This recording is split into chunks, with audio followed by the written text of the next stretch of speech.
be against the law to look this damn good. Cause baby, I feel real good and I wish I would.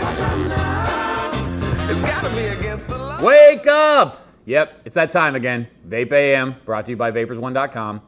I'm your host, Anthony Ramella. All right, guys, just another day in the fun world of vaping. I do have some pretty good news story for you today, as you could probably tell from the title. We're going to start things off like we normally do. We'll do a little bit of history today. I swear it's just a little bit of history. Yesterday was a little bit like a class, but I was kind of excited about that stuff. So anyway, this is kind of a fun one for today. In 1922, Walt Disney incorporates his first movie company called Laugh-O-Gram Films. That's kind of interesting to me because it's been less than 100 years, and look how far Disney has come in that period of time. And that's for you out there that are maybe a little younger, that are trying to get things going, and you think it's going a little bit slow. Just think, in less than 100 years, Disney was able to build a huge empire, and I bet you could probably do the same. So just keep on going out there, all right? Also, we normally do birthdays. I only have one for today, but he's a hometown boy here. Drew Carey's birthday is today. So, happy birthday, Drew Carey. I thought it was kind of strange. Drew was actually born in 1958. I had no idea he was actually that old. Today's his 61st birthday. So happy birthday, Drew. You're a funny guy. I kind of think The Price is Right maybe wasn't the right move for you, maybe financially, but you were way too funny to be on that show. So I'd love to see you come back and do some comedy. So have a happy birthday there, Drew. All right, well, let's get on to the Wake and Vape news. I know you guys don't have all day, and neither do I. I've got a little bit of a story here today. Honestly, it's one of these ones that makes me laugh. This one honestly didn't even make me mad. It was just so hilarious. So the title of the article that we're going to talk about today is called Nicorette Introduces New Nicotine Lozenges in a Bid to Woo Customers Away from Vaping. So as those of you know, Nicorette gum is a stop smoking tool. Not a very effective one, but it is a stop smoking tool. So Nicorette wants to make quitting smoking less awful, is basically what the article is talking about. I'm going to read some of this stuff today just so I don't misquote what was in the article, because it's actually kind of pretty funny.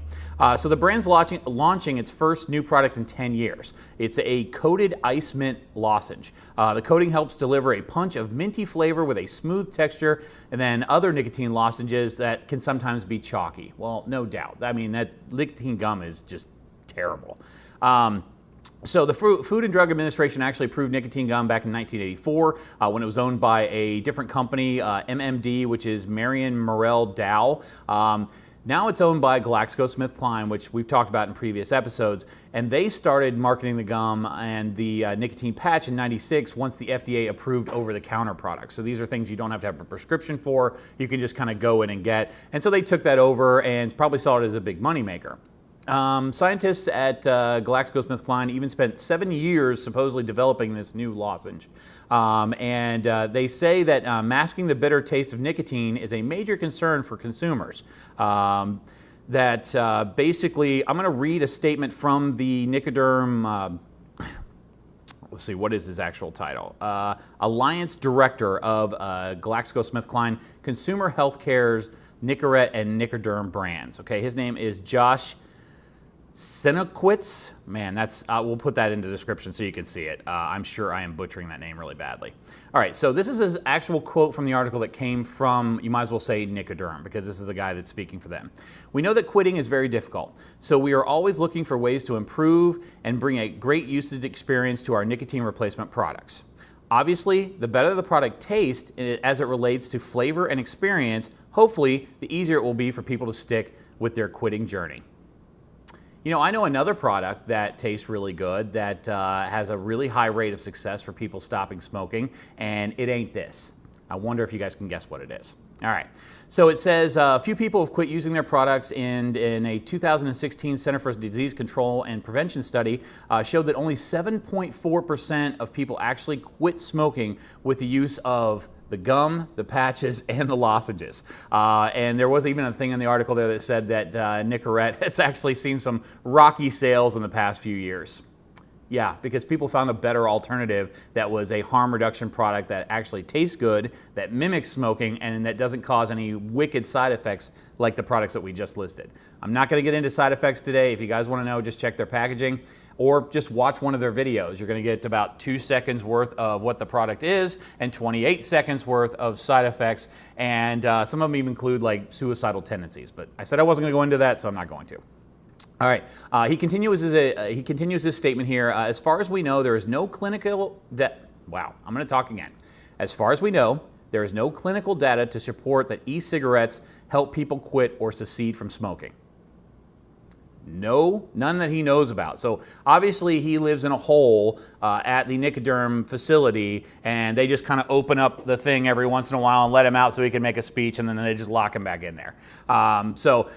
He also went on to say that they don't have the same designation from the FDA as an approved cessation tool like our products have. So basically the nicotine that's in their products is completely safe because it's passed through that factory there at GlaxoSmithKline. But the nicotine that we use in e-cigarettes that has shown to not have any secondhand effects, that's shown to not have any real health effects at all, and no one's actually died from using it correctly. But our products are bad, but theirs are they're a great product. So as you can tell, I speak sarcasm really well. He declined to comment on whether GlaxoSmithKline is developing any e-cigarettes. The declining to comment is the worst thing he could have done, because all that does is let you know that, yep, that's probably something that they're looking into, because how can you not? I mean, how can you see this thing continue on and you know, this industry making billions of dollars and not go, hey, we got this gum that we don't really sell much of, and this patch turns your arm yellow and it's terrible, and these drugs make you crazy, so let's go on to something that actually makes a little bit more sense. Now, the one thing that was in here that people have been questioning about is one demographic that the brand will not target is teenagers. Even though the FDA last year put in a request for information about a possible drug or some other type of product that would help teens actually get off of e-cigarettes because of what this so-called epidemic is. Excuse me, GlaxoSmithKline actually says in here that they do not plan to run any clinical trials for adolescents whatsoever. So they're not really interested in helping teenagers that have gotten onto e-cigarettes or that are smoking to actually quit. And obviously nothing that they want to do with that in the future either. Pfizer's smoking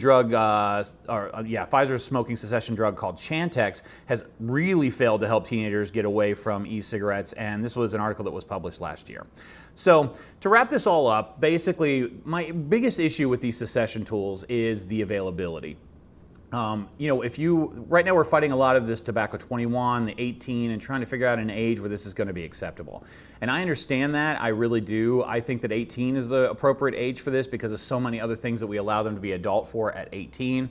But when it comes to nicotine replacement therapy, unfortunately, this is available to just about everyone. It's not behind any kind of glass. It's not behind a counter. You don't have to show any kind of identification to actually be able to take it off the shelf. Now, yes, you will be carded, and they probably will check your identification if you pay for it. But the problem is, with the access being so easy, and we already know that teens will do whatever it takes to get their hands on these products, what do you think will keep them from actually just taking this stuff and stealing it?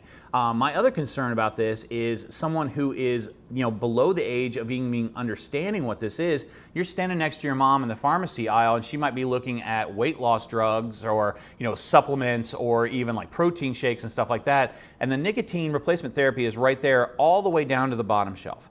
Now, I'm sure there are those of you out there that don't believe that what I'm saying right now is true. So I'm going to have Drew stick a picture up here, and you're actually going to be able to see, this is a picture that I personally took at a Walmart store, and these are all the nicotine replacement therapy products. If you look on the very bottom shelf, down there is where they keep the gum.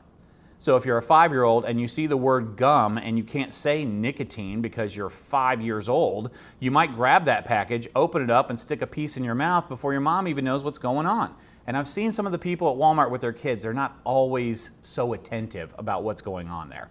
So please, oh please, if you're going to offer these types of nicotine replacement therapy products, they should be under the same kind of rules and regulations as cigarettes and vaping products. Let's keep them behind the counter. Let's have it something that they ask for. Why is this any different than if you're going to check out and you would buy a pack of cigarettes in the aisle that they allow you to do that, to go into that same aisle for your nicotine replacement therapy? You should not be ashamed because you want to quit smoking. If the gum is the way that you go about that, hooray. Our goal here at Vape AM is for you to stop smoking or you're gonna die. Whatever way that you can make that happen. If you're a cold turkey person and you just have that kind of willpower, I bow to you because I do not have that kind of willpower. But don't take something away from me that's flavored, that helps me to not smoke, when you're just gonna turn around and let a company that the FDA has approved bring out flavors to make it easier for somebody to not smoke it. Okay? It just doesn't make sense, all right? Both things do make sense if they're both flavored, and that's how I stopped smoking. So I'm gonna have to get on with the rest of my day, guys. I just wanted to kind of give you a quick insight to that. We will put a link down in the description so you can actually see the article. This is a CNBC article, so this wasn't something I pulled off of some random post. This is actual real news that's going on with that. Don't forget about the iVape and iVote. You've got to do something to help this industry to continue on. If you go to the website, vapers1.com, you can pick up a shirt, you can pick up a hoodie. Just do something. You know, be part of the solution. Don't be part of the problem. I'm going to get out of here. We'll see you guys tomorrow. Have a great rest of the day.